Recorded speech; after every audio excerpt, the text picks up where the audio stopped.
Hello, and welcome to Ask the History Buff, the podcast that informs and educates about Canada's Christian history. We hope that you are inspired to research Canadian history because you heard it on Ask the History Buff. Each week, we explore the lives of influencers and the events which they influenced and the legacy they left behind. Today, Canadians walk either in the light of the legacy that was left for them or in the darkness of the legacy that was left for them. I am Lynette, a transplanted Canadian from the West Indies.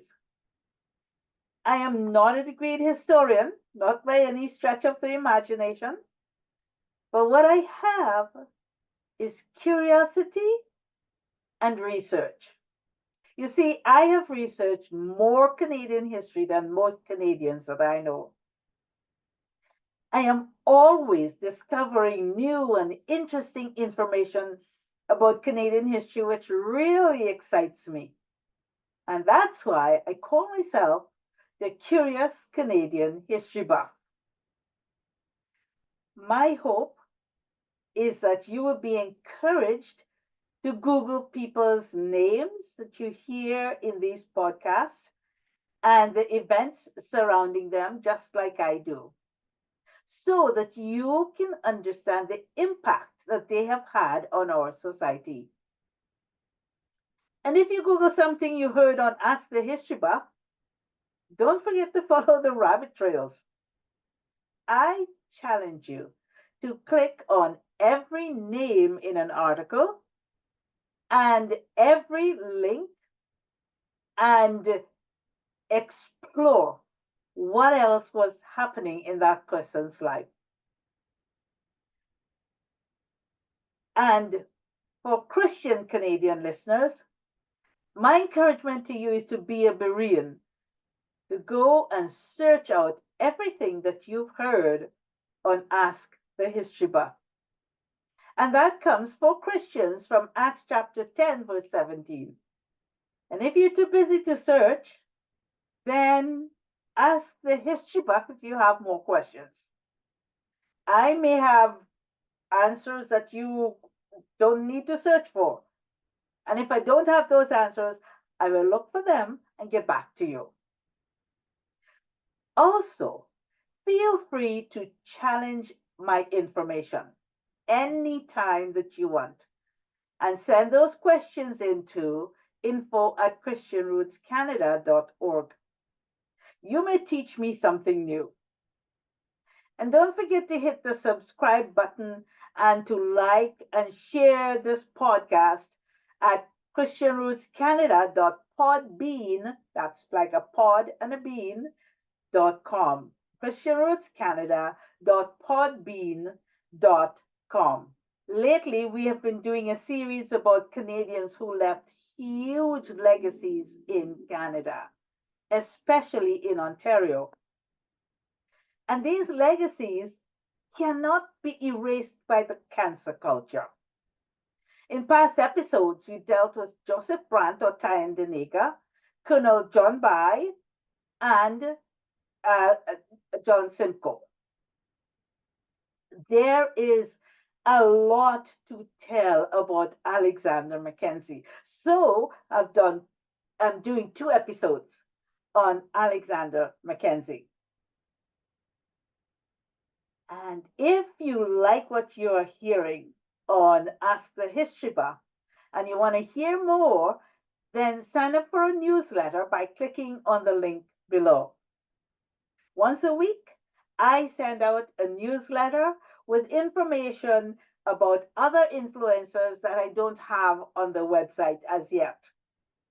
And you can find our influencers that I have already put information on our website. You can find that information in the menu bar under articles if you go to our website, christianrootscanada.org. That's www.christianrootscanada.org. In the last episode about Alexander Mackenzie, we looked at his humble beginnings as a stonemason.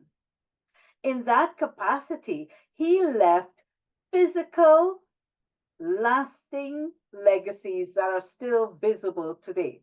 So go listen to that episode about Alexander Mackenzie. We also charted his foray into provincial politics before his life as a federal politician and a prime minister. In this episode, we will examine his indelible legacies, which gave the young nation of the Dominion of Canada fundamental electoral, legal, and judicial structures, which, again, the cancel culture cannot erase. Now, Prime Minister Alexander Mackenzie was called Canada's stainless statesman. And we will learn why he was called the stainless statesman by the various tributes that were given to him at his death.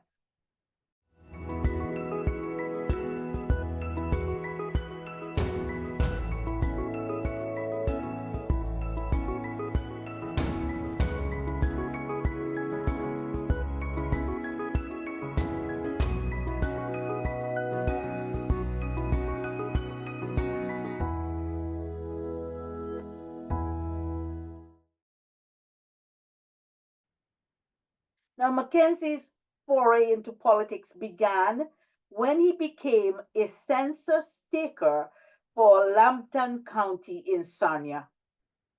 He was proud of his working class origins and he was admired by the general public because of his humble beginnings and his democratic principles.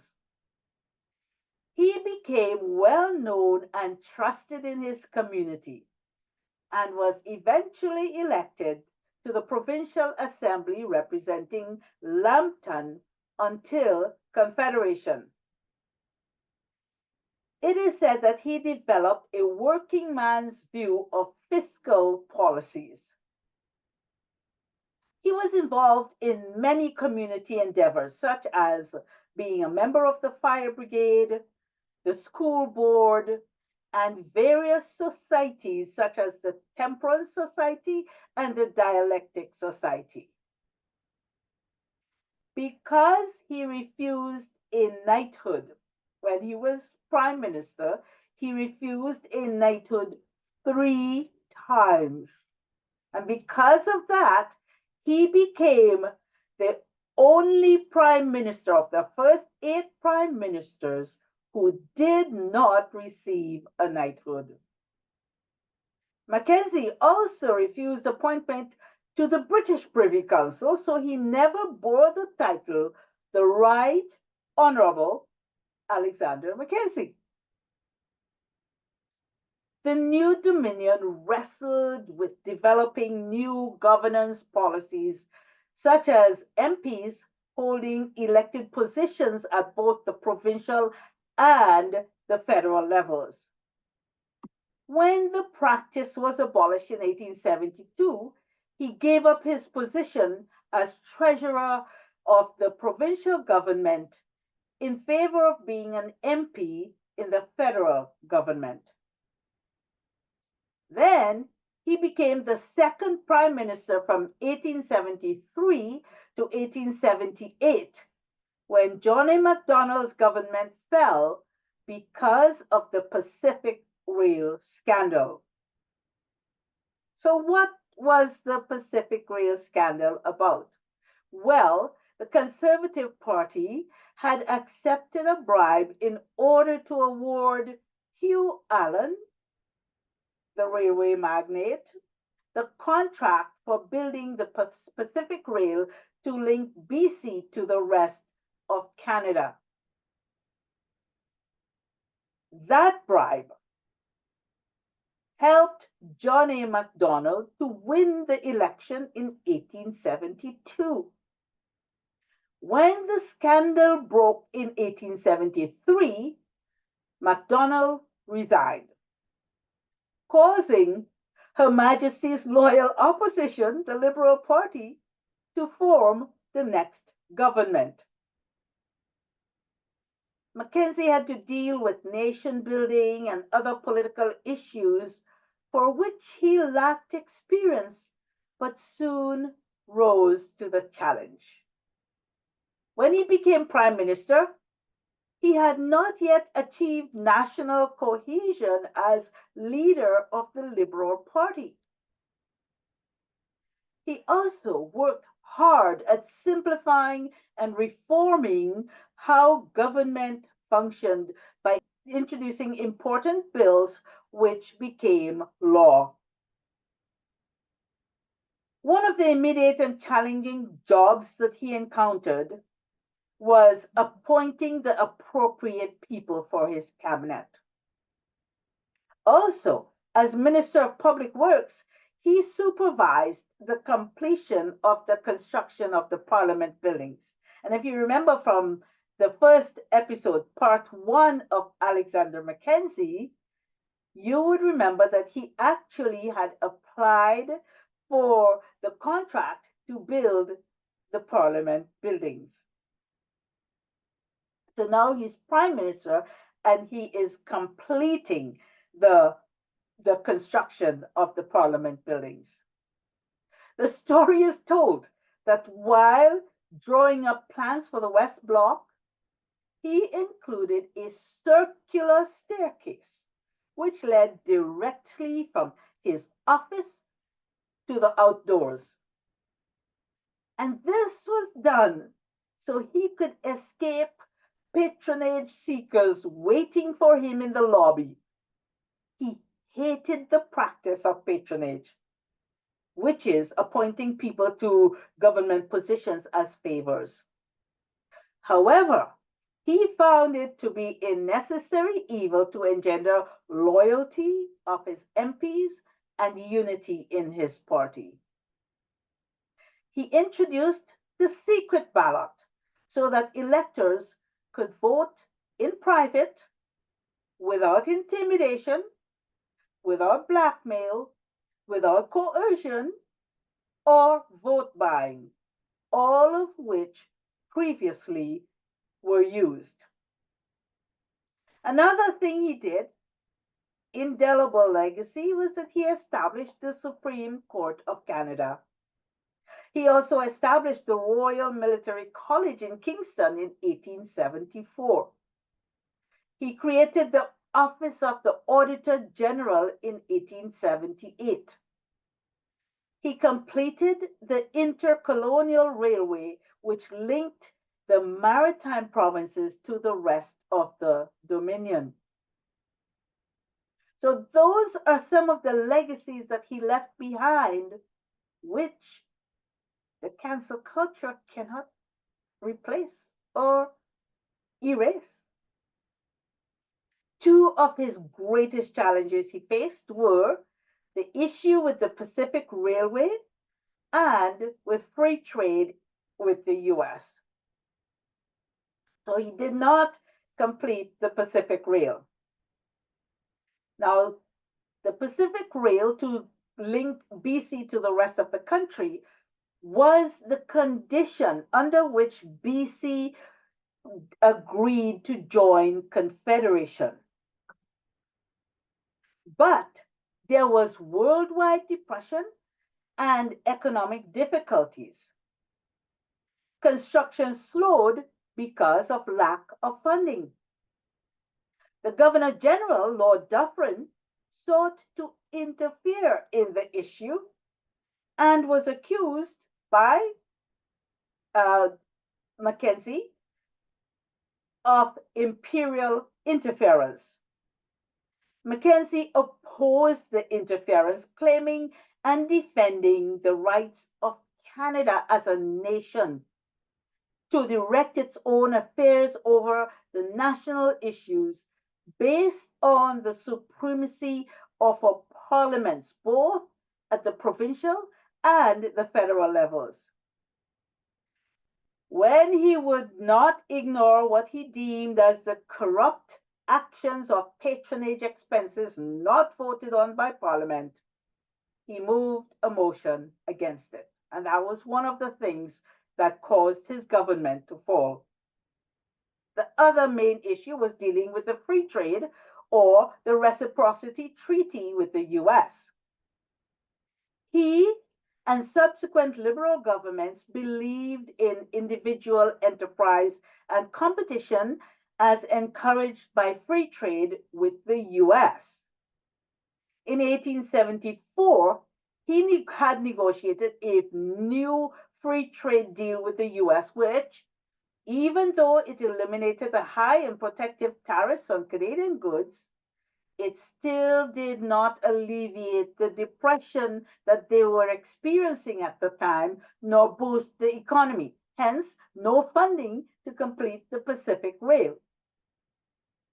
Meanwhile, the Conservative opposition proposed a national policy of protective tariffs in 1876, which resonated more with the electors. So when the election was called at the end of Mackenzie's 5-year term in 1878, MacDonald was swept back into power.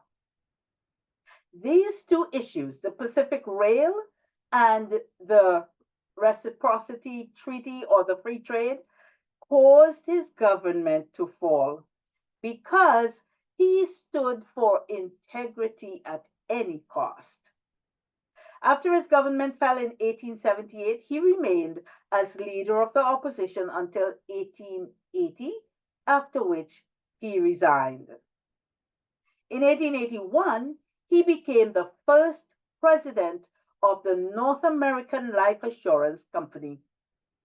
Shortly thereafter, he developed a mysterious disease which made him weak with almost no voice. Nevertheless, he continued to run undefeated as an MP in elections for Lambton County. He sat silent in the House of Commons until 1892. He eventually fell, hit his head, and developed a stroke, dying in Toronto. And here are some of the tributes at his death. One said, he was a devout Baptist and teetotaler who found refuge in and drew strength from his family, friends, and faith. He was also a loyal friend and an incorrigible prankster. And that was referring to the time that he stuffed a chimney on his young in-laws. He also rolled a boulder down Thunder Cape towards his friend, Mr. McKellar. He also burned Tory campaign placards in his hotel wood stove early in the morning. Another one said he was very proud of his Scottish heritage. He was forever a Scot.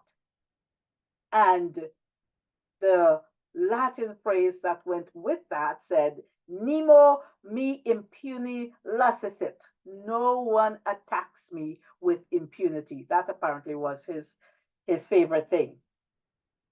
Someone else said the Upper Canada Rebellion leader, W.L. Mackenzie, referred to him like this. He is every whit a self-made, self-educated man. He has large mental capacity and indomitable energy. Canada's Governor General, Lord Dufferin, said of him, he is as pure as crystal and as true as steel, with lots of common sense. Someone else said, a Chief Justice, Sir Louis Davies, said, he was the best debater the House of Commons has ever known. A friend and colleague in cabinet who went on to become Prime Minister of Canada, Sir Wilfrid Laurier, said that he was one of the truest and strongest characters to be met within Canadian history.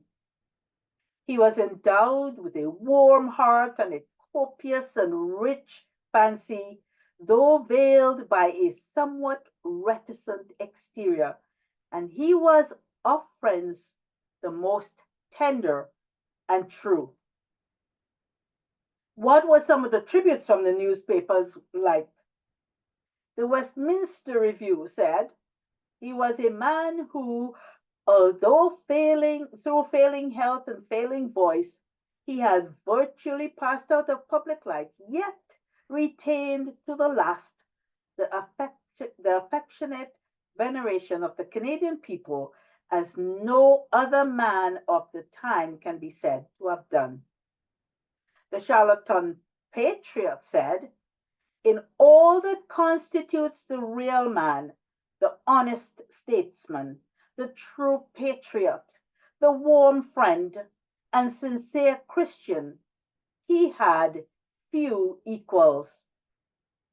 Possessed of a clear intellect, a retentive memory, and a ready command of appropriate words, he was one of the most logical and powerful speakers we have ever heard, and that was the Charlottetown Patriot.